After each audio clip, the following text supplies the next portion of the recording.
मैनपुरी करहल विधानसभा के उपचुनाव को लेकर सपा प्रत्याशी तेज प्रताप यादव ने अपना आज नामांकन किया।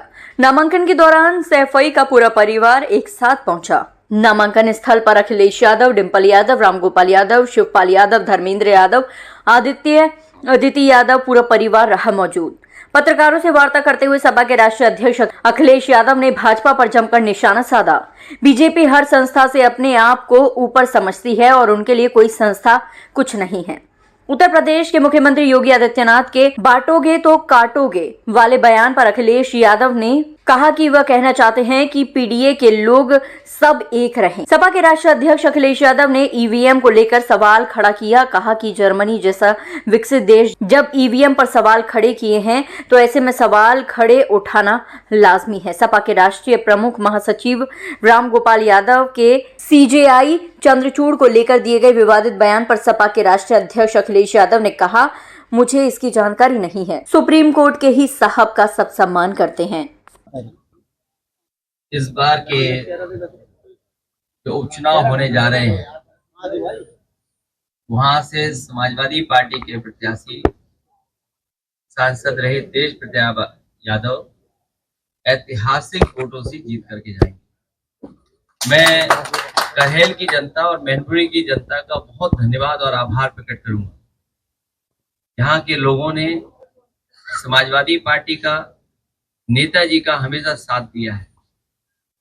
किन्हीं भी कठिन परिस्थितियों में या राजनीतिक कोई फैसला हुआ होगा, यहाँ के लोगों ने समाजवादी पार्टी का हमेशा साथ दिया है। करहल उपचुनाव में जो होने जा रहा है, ये वो विधानसभा है जहां की जनता समाजवादी पार्टी को हमेशा चुनती रही है। और इस बार के चुनाव में मैं कह सकता हूं कि पहले से ज्यादा समर्थन है। हर वर्ग के लोग साथ हैं, हर वर्ग के लोगों का सहयोग और समर्थन मिलेगा। परिणाम बहुत ऐतिहासिक होने वाला है करहल विधानसभा। जहां तक भारतीय जनता पार्टी का सवाल है, Bharatiya Janata party by elections में किसको लड़ाएं, कैसे पीडीए का मुकाबला करें।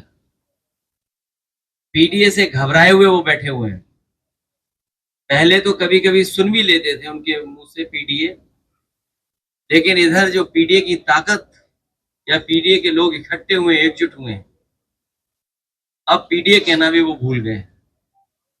और इसलिए भूल गए हैं कि पिछले जितने भी फैसले उनके हुए हैं और पूरा कार्यकाल उठा करके देख लें, सबसे ज्यादा भेदभाव, सबसे ज्यादा अन्याय, सबसे ज्यादा भेदभाव का शिकार अगर कोई हुआ है तो ये पीडीए परिवार के लोग।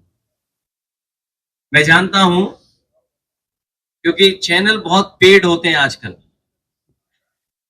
जिस तरह से एक नई संस्कृति है, नई टेक्नोलॉजी के साथ प्रीपेड चलते हैं, प्रीपेड पोस्ट पेड।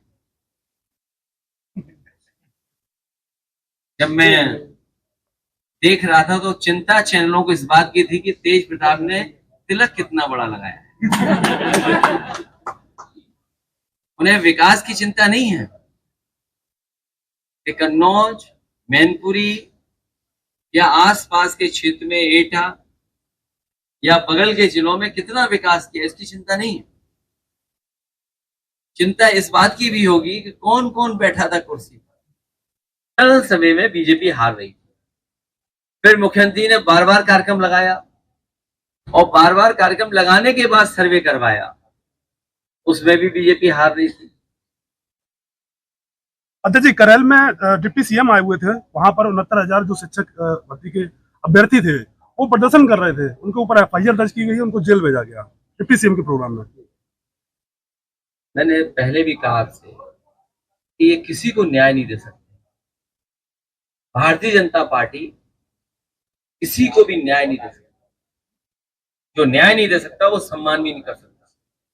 और लोकतंत्र की खूबसूरती यही है कि अगर कोई विरोध कर रहा है, कोई नाराजगी है, तो कम से कम उसकी बात सुननी चाहिए।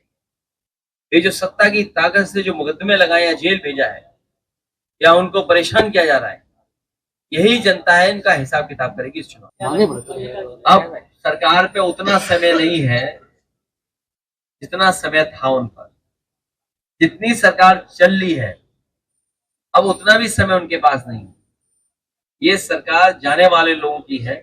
जनता इनको इस चुनाव में हरा करके विदाई का रास्ता खोल दे। डीएपी खाद को लेकर मारामारी चल रही है, कहीं खाद नहीं है।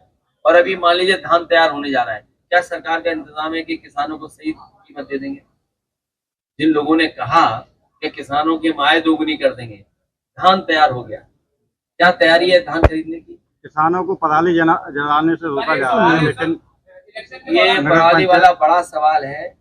सरकार को किसान के साथ अन्याय नहीं करना चाहिए।